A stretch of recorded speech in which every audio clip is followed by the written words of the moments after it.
Hello everyone, welcome to our channel stock market investment. आज हम किसी स्टॉक्स के बारे में बात नहीं करने वाले। आज हम बात करने वाले हैं कि how to select a right stock for investment. बहुत लोगों की क्वेरी आ रही थी कि सर हम कैसे राइट स्टॉक सिलेक्ट करें इन्वेस्टमेंट के लिए। मोर देन 5000 शेयर्स लिस्टेड हैं, तो उसमें से हम कौन सा शेयर सिलेक्ट करें। और स्पेशली मेरे एक जानने वाले हैं ज्ञानदीप इंदौर से, उनकी भी रिक्वेस्ट थी, तो मैंने कहा कि चलिए आज इसके बारे में एक वीडियो बनाया जाए कि स्टॉक सिलेक्ट करने का बहुत सरल तरीका क्या है। आप सबसे पहला रूल है स्टॉक सिलेक्ट करने का, आप किसी से पूछिए मत। क्योंकि आप अगर किसी से भी पूछने जाएंगे कि मुझे आप स्टॉक बताइए, तो वो बिना जाने समझे या उसको पता भी होगा तो कुछ आपको या बता देगा या बाय या सेल तो आपको बोल ही देगा। पूछोगे ये शेयर तो बोल देगा हाँ ये बाय कीजिए या सेल कीजिए।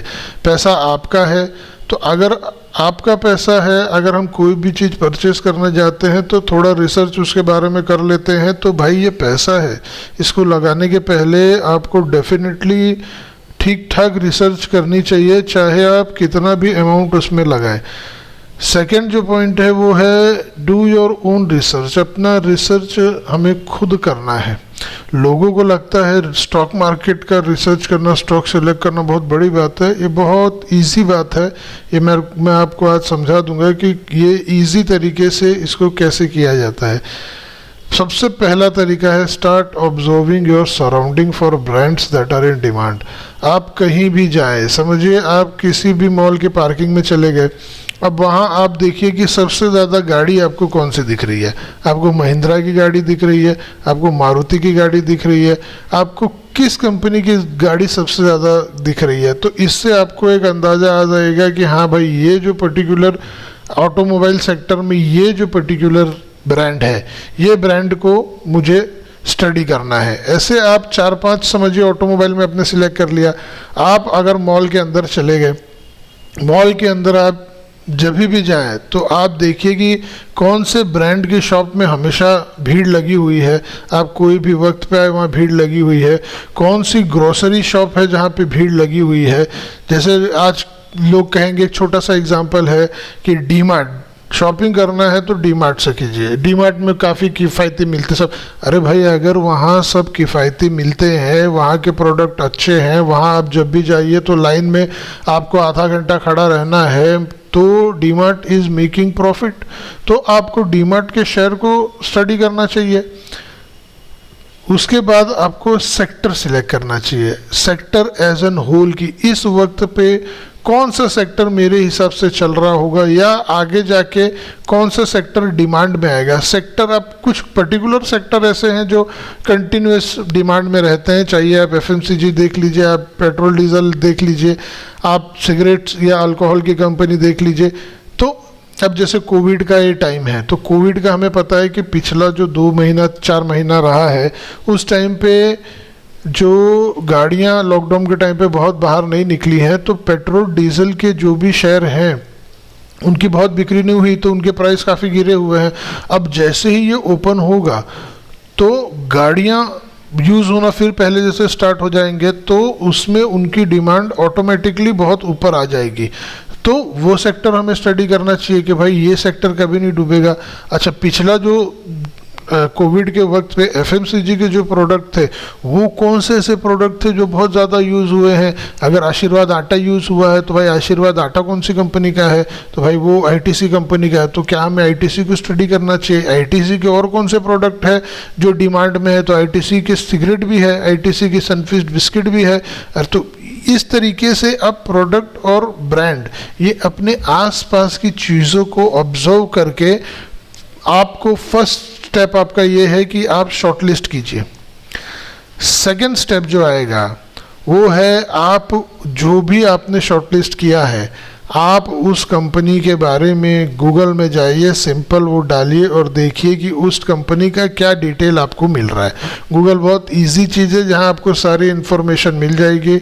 उस कंपनी के बारे में जितना ज़्यादा से ज़्यादा आप पढ़ सकें, आपको उस कंपनी के बारे में न्यूज़ पढ़नी चाहिए। तीसरा, आपको ये देखना चाहिए कि उस कंपनी का शेयर होल्डिंग पैटर्न क्या है। जो प्रमोटर है कंपनी के, उनके पास कितना परसेंटेज शेयर है, म्यूचुअल फंड के पास कितना परसेंटेज शेयर है, इंस्टीट्यूशनल इन्वेस्टर लोग के पास कितना परसेंट शेयर है।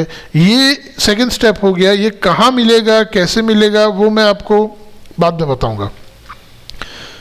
फिर आपको देखना चाहिए कि इस कंपनी का लोन या लाइबिलिटी कितनी है इस कंपनी की, कि भाई ऐसा तो नहीं है कंपनी अच्छा कर रही है लेकिन प्रमोटर ने बहुत ज़्यादा लोन लिया हुआ है और ये लोन के वजह से ये सारी चीज़ें हमको दिख रही हैं कि इतना सारा इनका सब बना हुआ है। जैसे आप फ्यूचर ग्रुप को देखें तो फ्यूचर ग्रुप जहाँ जाइए आप, फ्यूचर ग्रुप के प्रोडक्ट बिग बाज़ार, सेंट्रल सब दिख रहे थे और बाद में आप अभी पता चला कि जितनी चीज़ें थी वो इतनी ज़्यादा उनके ऊपर लाइबिलिटी हो गई थी कि एंड में उनको वो सेल करना पड़ा और रिलायंस ने वो परचेस किया। तो हमको लोन और लाइबिलिटी भी चेक करना बहुत ज़रूरी है। उसका थर्ड स्टेप आता है कि check the financial of the company. Financial में प्रॉफिट अर्निंग रेशियो और price to book ratio, price earning और प्राइस टू बुक रेशियो, ये दो बहुत अच्छे इंडिकेटर हैं जिससे हमें काफ़ी आइडिया मिल जाता है कि किस तरीके से हमें ये शेयर का वैल्यूएशन जो है वो सही वैल्यूएशन है मार्केट के हिसाब से या ये हमको बहुत कॉस्टली मिल रहा है। तो ये कुछ 5-6 तरीके हैं जिस हिसाब से हम एटलीस्ट एक सेक्टर पे और कुछ उसमें से शेयर को शॉर्टलिस्ट किया जा सकता है। और बहुत नहीं समझे तो ये सेक्टर आप चूज़ कीजिए और जो भी NSE या BSE में जो भी टॉप के 100 कंपनी है उसके अंदर से आप उनको सिलेक्ट कीजिए। हम एक अगला वीडियो बनाएंगे। अगले वीडियो में हम स्पेसिफिक साइट पे जाके किस साइट पे आपको ये सारी इन्फॉर्मेशन मिल सकती है और कहाँ से आपको ये सारा चीज़ देख के ये जो PB रेशो है, PE रेशो है, ये क्या है, म्यूचुअल फंड के इन्वेस्टमेंट कितने हैं, प्रमोटर के शेयर कितने हैं, कितने शेयर प्लेज हैं, कितने शेयर प्रमोटर इंक्रीज कर रहा है नहीं कर रहा है, ये सारा इन्फॉर्मेशन हम अपने अगले वीडियो में डिस्कस करेंगे। तब तक के लिए थैंक यू वेरी मच और प्लीज़ मेरे वीडियो को लाइक और सब्सक्राइब ज़रूर कीजिएगा ताकि ऐसे वीडियो हम बनाते रहें। और स्टे ट्यून्ड, मैं अगला वीडियो स्टॉक स्पेसिफिक कैसे हम स्टडी करें और कैसे सिलेक्ट करें ये जल्द ही बना के इसके ऊपर डाल दूंगा। Thank you very much for being with me. Thank you.